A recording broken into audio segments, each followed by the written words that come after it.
Perkenalkan, nama saya Maurina Oktavianti Pane.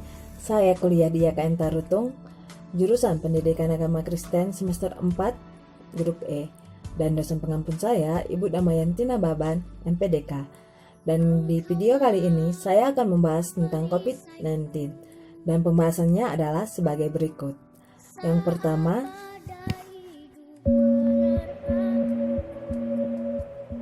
bagaimana virus corona menyerang tubuh kita? Mungkin itu jadi pertanyaan kita semua. Kita udah tahu gimana virus corona udah menginfeksi 1 juta orang di seluruh dunia sampai saat ini. Tapi yang mungkin belum banyak kita tahu, sebenarnya gimana sih virus ini nyerang tubuh kita? Mengapa infeksi virus ini bisa mematikan? Semua dimulai dari sini. Ketika virus corona masuk ke tubuh kita lewat percikan batuk atau bersin orang yang positif, baik secara langsung atau waktu kita nyentuh benda yang udah terkena percikannya dan gak cuci tangan setelahnya. Kalau udah gitu, si virus masuk lewat saluran pernapasan dan bergerak terus menuju sasaran utamanya, paru-paru. Disinilah virus yang punya 3 bagian utama ini mulai bekerja. Pertama-tama, paku protein corona ini akan nempel di paru-paru dan organ-organ lain yang selnya kaya akan protein ini, protein ACE2. Kalau tubuh kita ibarat rumah dan virus corona itu perampok, ACE2 itu ibarat gagang pintu rumah kita. Begitu udah nempel, perlahan tapi pasti virus ini akan ngedorong masuk ke dalam sel kita.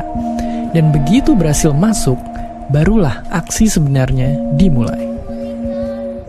Di fase ini, tubuh virus corona akan membuka dan sang hacker pun terbebas.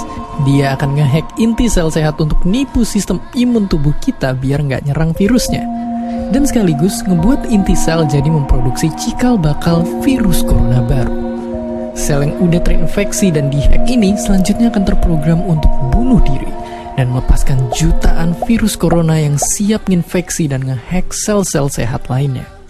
Ya, awalnya mungkin kita cuma kemasukan virus corona yang jumlahnya dikit, tapi dalam hitungan hari aja udah akan ada jutaan sampai miliaran virus corona baru, bikin paru-paru kita dipenuhi oleh mereka.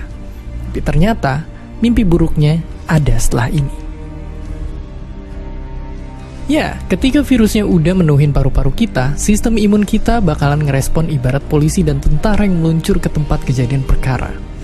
Tapi inilah yang bikin ngeri. Di sini, virus corona jadi penipu ulung yang bisa ngakalin sistem imun kita. Mereka bikin sistem imun nyerang membabi buta, termasuk nyerang sel-sel sehat kita. Mereka jadi nggak tahu mana kawan, mana lawan, dan perlahan-lahan jadi senjata makan tuan. Buat sebagian besar kasus, kejadian ini emang nggak berlangsung lama. Karena kalau sistem imun kita kuat, mereka pun akan bisa menang dari segala taktik virus corona. Tapi terkadang tubuh kita sedang lemah, dan kalau udah gitu efeknya bisa parah. Kita bisa kena radang paru-paru akibat sel sehat di sini yang udah nggak bisa nahan bakteri pneumonia. Malahan buat kasus yang kritis, bakteri ini nggak berhenti di sana. Mereka bisa masuk ke aliran darah dan akhirnya nyerang seluruh tubuh. Kalau udah begini, bernapas saja bakalan susah banget, dan hidup kita ada di tahapan yang sangat kritis.